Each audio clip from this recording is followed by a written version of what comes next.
জুলাই পদযাত্রায় অংশ নিতে আজ ভোলায় আসছেন জাতীয় নাগরিক পার্টি এনসিপির কেন্দ্রীয় নেতারা।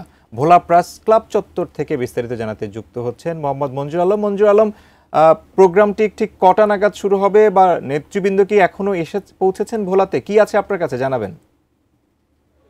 শাকুর, এখন পর্যন্ত ভোলায় যে জুলাই অভ্যর্থনার যে প্রোগ্রাম কেন্দ্রীয় জেলাভিত্তিক, সেই প্রোগ্রাম কিন্তু এখনও শুরু হয়নি। তবে নেতাকর্মীরা কিন্তু এসেছেন এবং তাদের যে স্টেজ সেটিও কিন্তু প্রস্তুত রয়েছে। তো আমরা খবর পেয়েছি তারা বরিশাল থেকে রওনা হয়েছেন, ভোলায় ফেরিতে আছেন। এখন পর্যন্ত ভোলার যে তাদের যে প্রোগ্রাম স্থল সেখানে কিন্তু তারা পৌঁছায়নি। তবে আমরা দেখেছি সকাল থেকে কিন্তু উৎসবমুখর পরিবেশে এখানকার যারা এনসিপির নেতাকর্মী রয়েছেন তারা খণ্ড খণ্ড চিত্র নিয়ে কিন্তু এই প্রোগ্রাম স্থলে আসছেন এবং তাদের প্রোগ্রাম সফল করার জন্য কিন্তু সকল ধরনের প্রস্তুতি তারা ইতিমধ্যে সম্পূর্ণ করেছেন। ঠিক 2টার পরেই কিন্তু এই যে ভোলায় আজকে এনসিপির যেই দেশ গড়ার জুলাই পদযাত্রা সেটি কিন্তু শুরু হবে। তো আমরা কথা বলেছি এখানকার স্থানীয় যারা আছেন এনসিপির নেতা, তাদের সাথে কথা বলেছি। তারা আমাদেরকে জানিয়েছেন যে তারা এই যে ভোলায় যেই পদযাত্রার যে প্রোগ্রাম, সেই প্রোগ্রাম সফল করার জন্য কিন্তু তারা আজকে এই প্রেস ক্লাব চত্বরে ধরা হয়েছেন এবং তাদের